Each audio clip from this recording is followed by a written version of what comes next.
মুচিপাড়ার দিকে নজর রাখবো। মুচিপাড়ায় ভেঙে পড়ল পুরনো বাড়ির একাংশ। শরিকি বাড়ির একাংশ ভাঙতে গিয়ে বিপত্তি। আবারও সেই বউবাজার ঘটনার মুহূর্তের ছবি আপনাদের দেখাচ্ছি, যে ছবি ভাঙতে গিয়ে প্রমোটিং এর সময় বাড়ি ভাঙতে গিয়ে বিপত্তি, একাংশ ভেঙে পড়ে। আবার সেই বেনিয়মের অভিযোগ, নিয়ম না মেনেই বাড়ি ভাঙার অভিযোগ। বাড়ি ভাঙার সময় বিপত্তি, নিয়ম না মেনে বাড়ি ভাঙায় অভিযুক্ত প্রমোটার।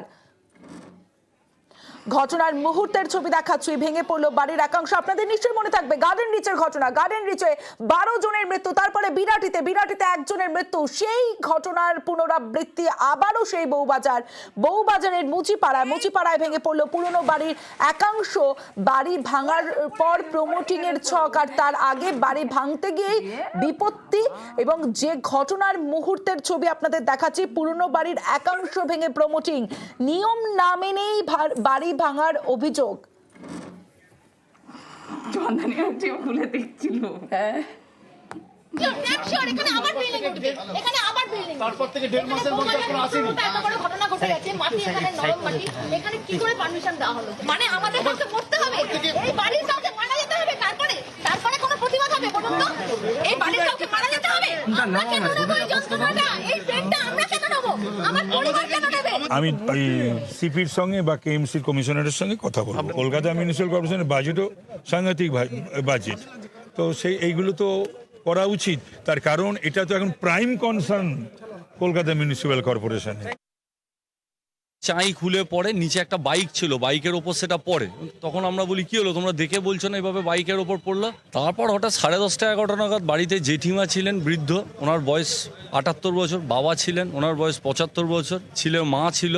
হঠাৎ দেয়ালটা ওরা মারে, ভেঙে দেয়, প্রায় কয়েক হাজার ইট হুড়মুড় করে ভেঙে পড়ে।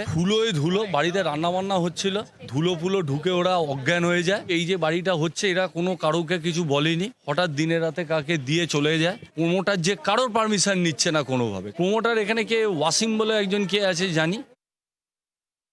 ওদের আমি বলছি, তোরা আবার আজকে এটা করতে যাচ্ছিস, ভাড়া বেঁধে করবি না? বলছে ভাড়া বাঁধা এখান থেকে সম্ভব না। তাহলে এইভাবে করিস না, একটা অ্যাক্সিডেন্ট হবে, এক ওয়ালে বাড়ি, তোরা কিন্তু করিস না। ভীষণ মিস্ত্রিগুলো ডেয়ারিং, একদম কথা শোনে না। আর প্রমোটারের মুখ তো আজ অব্দি দেখিনি, তারা আমাদের সঙ্গে বসেনি। প্রতিবেশী হিসাবে একবার তাদের সঙ্গে বসি, ওসব নেই। হঠাৎ দেখি যে একটা, আমার বাড়িটা না পুরো কেঁপে গেছে, পুরো মনে হচ্ছে ভেঙে পড়ে যাবে। আর চোখে পুরো অন্ধকার, কিছু দেখতে পাচ্ছি না। আর আমার এমন গ্যাস জ্বলছে, আগুনটা নিভে গেছে। মানে আন্দাজে ঘর থেকে বেরিয়ে রাস্তার বারান্দায় এসে তখন কাঁদতে লেগেছি আমি, বাবা গো মাগো বাঁচা, কে কোথায় আছিস, শিগগিরই আয়। এখানে যেটা দেখছেন আপনারা, একই দেওয়ালে দুটো বাড়ির একটা পার্ট রিকনস্ট্রাকশন প্ল্যান এরা পেয়েছে। সেই রিকনস্ট্রাকশন প্ল্যানের বেসিসে এরা বাড়ি ভাঙছিল। এখানে গড়ার কার কিছু হয়নি, বাড়ি ভাঙছিল। এর আগেও যখন বাড়ি ভাঙা নিয়ে আমার কাছে অভিযোগ এসেছিল, প্রমোটারের লোকজনকে ডাকাও হয়েছিল এবং এই বাড়ির যারা প্রতিনিধি তারাও ছিলেন, তাদের পরিষ্কার জানিয়ে দেওয়া হয়েছিল যে ভাঙার কাজ যখন করবেন অত্যন্ত সচেতনভাবে করতে হবে, যাতে পাশের বাড়ির লোকের কোনো অসুবিধে না হয়। তারা হয়তো কেয়ারলেসলি করছে। ভাঙার কোনো রেগুলেটিং কিন্তু আমাদের আইনে নেই। কলকাতার বিল্ডিং ডিপার্টমেন্টে কলকাতা পুরসভা, তাদের কথা আলোচনা করে লাভ নেই। এরকম বহু নিদর্শন রয়েছে। সম্প্রতি গার্ডেন রিচ কি হয়ে রয়েছে কলকাতা শহর যতগৃহ, বেশ কিছু প্রমোটার তারা একটু লাগাম ছাড়া হয়ে গেছে, যেমনটা ভাবছে তেমনটাই করছে। কলকাতা পুরসভা, তাদের যদি সেই ইনফ্রাস্ট্রাকচার না থাকে, আমার মনে এটা ঠিক কথা নয়। আর যদি সেটা না থাকে তাহলে কেন হয়নি? বামেদের 34 বছরের ওপর দোষ চাপালে হবে না। নিজেরা কি করেছে, করেনি কেন? 14-5-19 বছর তো তৃণমূলের মেয়র ছিল বা আছে।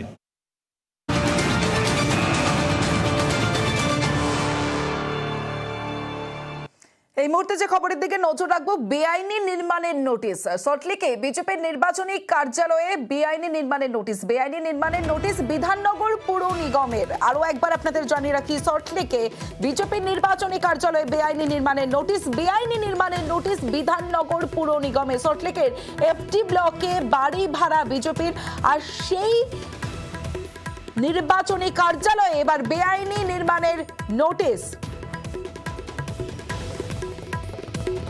নির্বাচনী কার্যালয়ের জন্য বাড়ি ভাড়া বিজেপির, সেই নির্বাচনী কার্যালয়ে বেআইনি নির্মাণের নোটিশ বিধাননগর পুর নিগমের।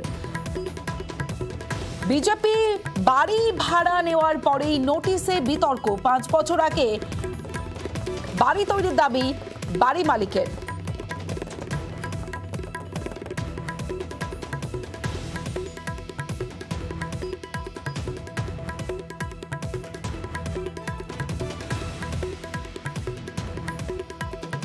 পরিকল্পিতভাবে তৃণমূলের সঙ্গে বা তৃণমূলের আতাতে বা তৃণমূল কী করেছে সেটা তাদের ব্যাপার। সেই বাড়িতে যদি তার ফার্স্ট ফ্লোরের ওপরে যদি অবৈধ নির্মাণ কিছু হয়ে থাকে সেটা বিধাননগর মিউনিসিপ্যাল কর্পোরেশন দেখবে, এবং যে বাড়ির মালিক, যে ল্যান্ডলর্ড, সে করবে। তার অবৈধ নির্মাণ করেছে যদি ভেঙে ফেলতে হবে, এটা তো একবারে অর্ডার। পার্টি অফিস ছিল কি ছিল না জানি না, 3 কাঠা জমিতে দোতলা বাড়ি হওয়ার কথা, সেখানে 3তলা বাড়ি করা হয়। সেই রিপোর্ট অনুযায়ী বিধাননগর পৌর নিগমের থেকে তাকে নোটিশ ধরানো হয়েছে। সে প্রমাণ কোনো কোটা অবৈধ কিনা, যদি অবৈধ হয় তাকে ভেঙে ফেলতে হবে।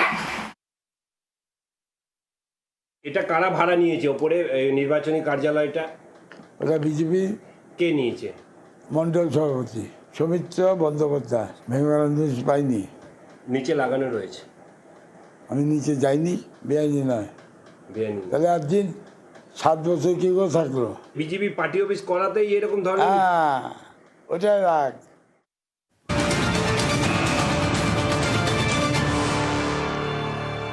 এই মুহূর্তে যে খবরের দিকে নজর রাখবো, ইসিএল এর খনিতে ডুলি ছিঁড়ে বিপত্তি। কুলটির চীনাকুড়ি খনিতে দুর্ঘটনা, খাদে ডুলি পড়ে দুর্ঘটনার আশঙ্কা। ঠিক কি হয়েছিল বিস্তারিত জানাবে দীপক শর্মা, রয়েছে আমার সঙ্গে। দীপক, দেখো, ইসিএল এর 2 নম্বর কয়লা খনি, চীনাকুড়ি 2 নম্বর কয়লা খনিতে যখন শ্রমিকরা খনি গর্ভে কয়লা উত্তোলনের কাজ করছিল, ঠিক সে সময় হঠাৎ করে উপর থেকে ডুলি, যেই ডুলিতে শ্রমিকরা কয়লা খনি গর্ভে নামে বা উঠে বা ওই রাজপথ দিয়ে পরে কয়লা কেটে পড়ে সেই পথ ওই ডুলির মাধ্যমে কয়লা উপরে আনা হয়। সেই ডুলি ছিঁড়ে পড়ে যায়, হঠাৎ করে কয়েকশো ফিট নিচে পড়ে যায়, এবং সেই সময় খনিতে শ্রমিকরা কাজ করছিল এবং ডুলির নিচে বেশ কয়েকজন শ্রমিক কাজ করছিল, যার ফলে সে চাপা পড়ে যায়, ডুলির নিচে চাপা পড়ে যায়। ইতিমধ্যেই একজনকে আহত অবস্থায় ইসিএল এর কাকতরিয়া হাসপাতালে আনা হয়েছে, তাকে কোনোভাবে উদ্ধার করা হয়েছে। এবং দ্বিতীয় যেটা সমস্যা হচ্ছে, সেই ডুলি ছিঁড়ে পড়ে গেছে, তাই এখন কয়েকশো মিটার নিচে খনি গর্ভে কি ভাবে নামবে উদ্ধারকারী দল এবং উদ্ধার চালাবে যারা শ্রমিক খনিতে ভিতরে আটকে রয়েছে বা যারা ডুলিতে চাপা পড়ে আহত শ্রমিকরা রয়েছে তাদেরকে উদ্ধার করা। কতজন আছে কি জানা যাচ্ছে? দেখো, সকাল 8টার সময় খনি গর্ভে প্রায় 70 থেকে 80 জন শ্রমিক কয়লা খনি তুলতে কাটতে খনি গর্ভে নামে। এরপরে কিন্তু এই সময় ছিল খনি গর্ভ থেকে উপরে ওঠার সময়।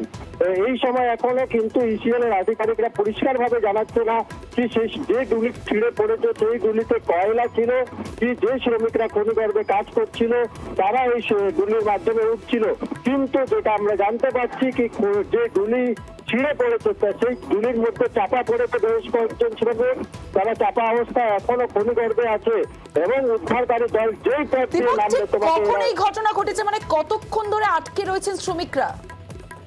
দেখো, ঘটনা কিছুক্ষণ আগেই ঘটেছে এবং ঘটনাস্থলে ইতিমধ্যেই ইসিএল এর সোদপুর এরিয়া এবং ইসিএল এর সদর দপ্তর কয়েক কিলোমিটার দূরে রয়েছে, তাই কিন্তু উদ্ধারকারী দল দ্রুত ঘটনাস্থলে পৌঁছে গেছে এবং তারা উদ্ধার কাজ শুরু করবে। কিন্তু তার আগে তারা যে সমস্যায় পড়েছে কি তারা কোন পথ দিয়ে খনি গর্ভে নামবে, এখন উদ্ধারকারী দল দেখছে কি আশেপাশে যে কয়লা খনি রয়েছে সে কয়লা খনির সুড়ঙ্গ এই কয়লা খনির সুড়ঙ্গের সঙ্গে মেলা যাচ্ছে কি না, তারপরে কিন্তু উদ্ধারকারী দল অন্য কয়লা খনিতে রয়ে পড়ে সুড়ঙ্গের মাধ্যমে এই কয়লা খনিতে যে শ্রমিক আটকে রয়েছে তাদেরকে উদ্ধার করবে বা এই কয়লা খনিতে যে শ্রমিকরা আহত অবস্থায় রয়েছে তাদেরকে উদ্ধার করবে। এখন সব থেকে বড় চ্যালেঞ্জ হচ্ছে উদ্ধার কাজ শুরু করা, এই সমস্যার মুখে পড়েছে এখন উদ্ধারকারী দল।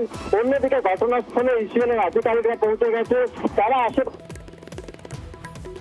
কয়লা খনির ম্যাপ আনিয়েছে ইতিমধ্যে এবং ম্যাপ দেখে পরে কোন পথ দিয়ে উদ্ধার কাজ চলবে সেই বিষয়ে এখন দেখা হচ্ছে। বেশ, তুমি নজর রাখো দীপক। ওয়াটগঞ্জের দিকে নজর রাখবো। মহিলার দেহাংশ উদ্ধার। ওয়াটগঞ্জে মহিলার কাটা মাথা হাত উদ্ধার।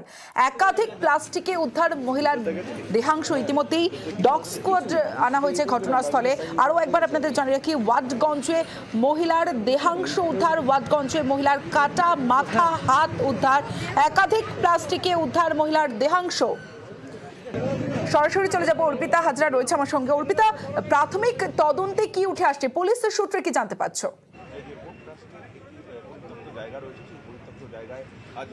দেখো, পুলিশের যেটা অনুমান যে এই যে দেহাংশ যেখানে পাওয়া গিয়েছে অর্থাৎ ওয়াটগঞ্জ এলাকায়, যেখানে কিনা কলকাতা পোর্ট ট্রাস্টের যে পরিত্যক্ত যে জায়গা, সেই জায়গায় কিন্তু বেশ কয়েকটি প্লাস্টিক ছিল এবং তার মধ্যেই দেহাংশ ছিল বলে পুলিশ সূত্র থেকে জানতে পারছি আমরা। এবং সেখানে যেটা পুলিশের প্রাথমিক অনুমান যে অন্যত্র কোথাও খুন করে এখানে ফেলে দেওয়া হয়েছে, তেমনটাই তারা অনুমান করছে। কিছুক্ষণ আগে এখান থেকেই দেহাংশ নিয়ে কলকাতা পুলিশের আধিকারিকরা এখান থেকে তারা রওনা দিয়েছেন এবং হোমিসাইডের টিম রয়েছে, ডিসি পোর্ট রয়েছে এবং এই মুহূর্তে তুমি দেখো ডগ স্কোয়াডকে নিয়ে আসা হয়েছে ঘটনাস্থলে। অর্থাৎ এই যে ঘটনাস্থলটা একটুখানি দেখানোর চেষ্টা করবো, আমার ক্যামেরা পার্সন রয়েছে সুরজ প্রসাদ, একটু দেখানোর চেষ্টা করব।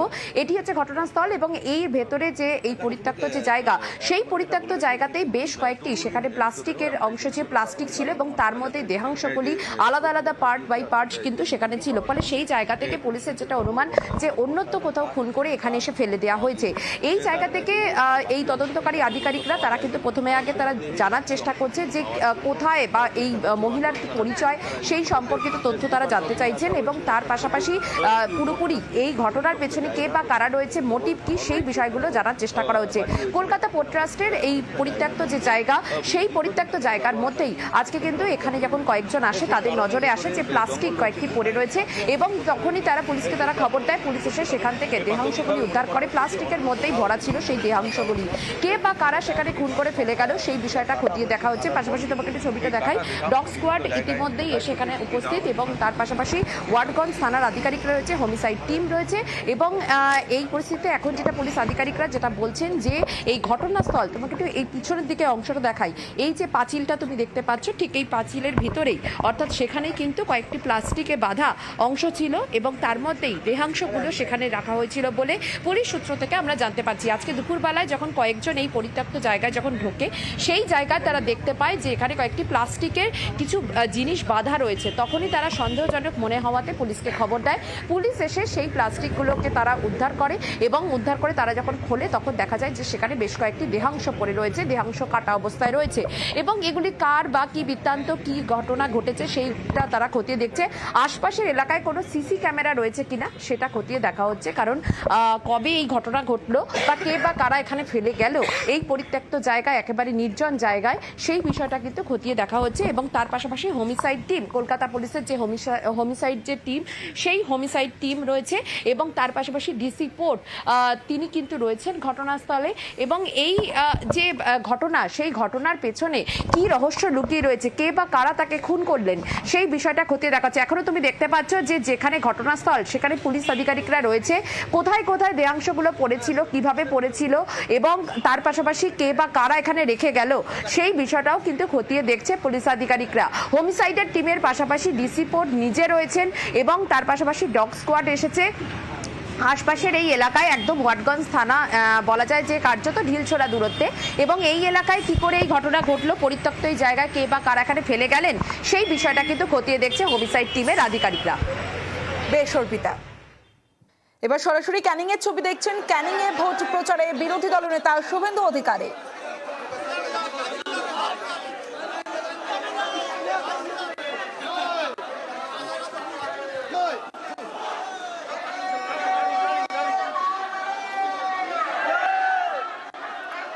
এই মুহূর্তে জয়নগর লোকসভা কেন্দ্রের ক্যানিং এ রয়েছেন শুভেন্দু অধিকারী, যেখানে অশোক কান্ডারি বিজেপি প্রার্থী, তার হয়ে পথে প্রচারে শুভেন্দু অধিকারী দলীয় কর্মী সমর্থকদের সঙ্গে নিয়ে হেঁটে প্রচার করছেন শুভেন্দু অধিকারী। বিজেপি প্রার্থী অশোক কান্ডারির হয়ে প্রচারে শুভেন্দু অধিকারী। জয়নগর লোকসভা কেন্দ্রের ক্যানিং এই মুহূর্তে রয়েছেন শুভেন্দু অধিকারী, বিরোধী দলনেতা। সরাসরি সেই ছবি দেখাচ্ছি আপনাদের।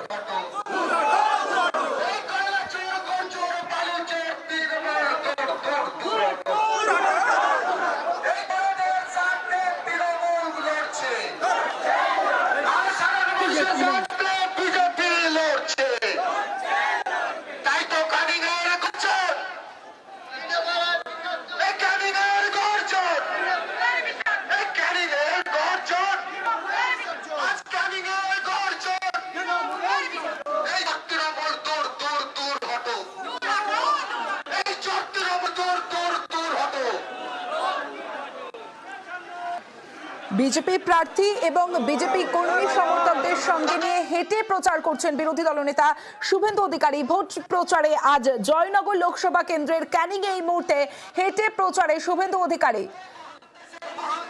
বিজেপি প্রার্থী অশোক কান্ডারির হয়ে প্রচারে শুভেন্দু অধিকারী। অনুপ বিশ্বাস রয়েছে আমার সঙ্গে, আরো বিস্তারিত জানাবে অনুপ।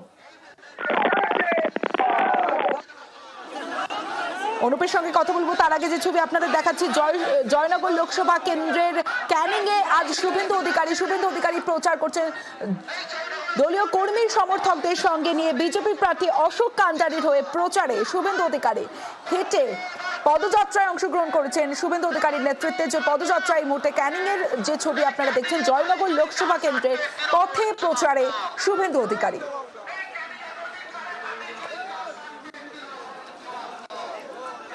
সুসজ্জিত মিছিল আর সেই সুসজ্জিত পদযাত্রায় হাঁটছেন শুভেন্দু অধিকারী। বিরোধী দলনেতার সঙ্গে বিজেপি কর্মী সমর্থকরা সঙ্গে বিজেপি প্রার্থী অশোক কান্ডারি।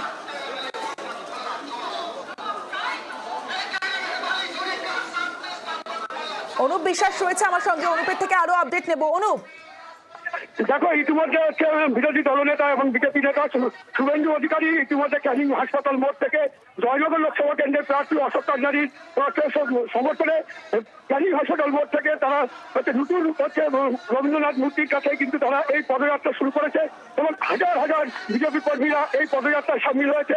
তারা এই যে জয়নগর লোকসভা কেন্দ্রে যে বিজেপি প্রার্থী অশোক কান্ডারি রয়েছেন তার সমর্থনে মানুষের যেমন একটা জনসংযোগ তৈরি করার চেষ্টা করছে এবং আগামী দিনে এই বিজেপি জয়নগর লোকসভা কেন্দ্র থেকে অশোক কান্ডারিকে যাতে বিপুল ভোটে জয়ী করা যায় সেরকমই আশা নিয়ে তারা কিন্তু আজকের এই ক্যানিং এর রাজপথে তারা নেমেছে এবং এখানে তারা বিরোধীদের বিরুদ্ধে স্লোগান তুলেছে এবং সেই ঘটনায় ইতিমধ্যে এলাকায় প্রচুর বিজেপি সমর্থকরা যেমন তারা। অনুপ, একটু জানতে চাইবো, যেমনটা তুমি জানাচ্ছিলে যে হাসপাতাল মোড় থেকে পদযাত্রা শুরু হয়েছে, এই পদযাত্রা শেষ কোথায়? ক্যানিং মহকুমা শাসকের দপ্তরের সামনেই এই পদযাত্রা শেষ হবে এবং সেখানে একটি সভা করবেন বিরোধী দলনেতা শুভেন্দু অধিকারী। তিনি কিন্তু এই যে জয়নগর লোকসভা কেন্দ্রে যে প্রার্থী রয়েছেন অশোক কান্ডারির সমর্থনে এই হচ্ছে প্রচার শুরু করবেন। এখান থেকে তিনি যে কি বার্তা দেন এই সব হচ্ছে কর্মীদের উদ্দেশ্যে, সেটাই কিন্তু এখন দেখার বিষয়। বেশ অনুপ, জয়নগর লোকসভা কেন্দ্রের বিজেপি প্রার্থী অশোক কান্ডারির হয়ে পদযাত্রা শুরু করেছেন বিরোধী দলনেতা শুভেন্দু অধিকারী। হাসপাতাল মোড় থেকে পদযাত্রা শুরু হয়েছে, এই পদযাত্রা শেষ হবে মহকুমা শাসকের দপ্তরের সামনে, সেখানেই সভা করবেন শুভেন্দু অধিকারী। আর সেই সভা থেকে শুভেন্দু অধিকারী কি বার্তা দেন সেদিকে অবশ্যই নজর থাকবে।